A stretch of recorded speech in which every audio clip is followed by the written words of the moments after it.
Hi guys, mao din ni among rabbit nga mga nakay na pudpuhon. Sa tinuod lang gyud ikaduha na gyud na siya nanganak. Pero nangamatay lang tungod kay wala siya sakto nga kulungan gyud.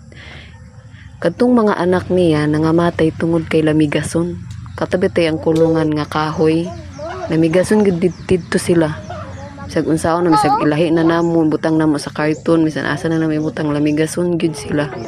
Mo nang nangita na jud may pamaagi nga mabitay gyud bitaw para dili gyud sila malamigason.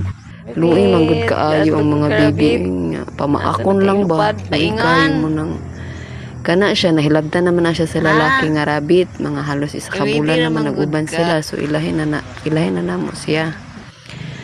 Munang gi-ready na gyud para di na mapras sa una ba nga wala na ready munang ay man tong kuan naka-ready na di ba so nangita na gyud mig pamaagi so kana siya amo na gipilo na siya para dili makatusok diha iyang plaster pagbuntag pero paggabi dito siya dapit sa amuhang sa sulod dito siya then diha plaster na kay siya okay na kay siya diha pag mga anak siya puhon safe na iya mga baby. Thanks for watching.